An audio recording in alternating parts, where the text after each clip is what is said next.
So, do you know that the ancient world had its own form of computers and robots? They weren't powered by electricity, at least as far Impossible. as we know. Impossible. Let's see, hold on.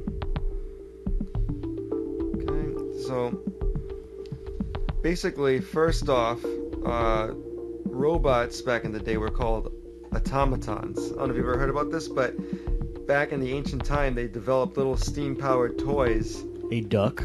Yep, well, this was called the digesting duck. They developed this in the mid 1700s, and this thing would actually simulate digestion. It would be a fake little duck that they would twist and it would move, and they would put food pellets in it, and they would have this like pre-stored shit that would dump the shit out to make it look like from the outside. Why are we saying that this is a computer of sorts? Because this was early mechanics, early technology that they had back in the day before we had the modern day computers and technology. Check this out.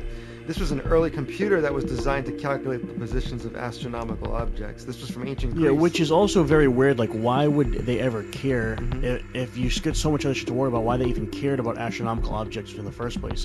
Which was always very odd with the people back in those days. They developed. This was a mechanism. Look at this. Back from like the first century. And it was a lot less rusty people back then. You know what I mean? But I find this very interesting. I mean, we've had this lost technology from long ago that people don't realize, they don't think about. Yes. Sometimes you feel like we're just reinventing shit, you know, and in a different way. Like this was made with using cranks and gears and all that. Now we have electricity. Yeah, so people don't realize that a lot of what electricity does is it just makes it so you don't have to, like, you're not crank. So you can get a calculator, a mechanical one. Like this. If it was a big one, you wanted to do like a large number calculation. If it was engineered right, you can probably just crank that bitch and it would do like 0, 0, 2, 5, 6. But then if you just do it with these little baby computer boards made in Taiwan, you can do it electronically. So it's really replacing a lot of that big shit. That's what electronics do. The fact that they could figure out how to do this mechanically back then, though, insane. The amount of planning ahead with that shit.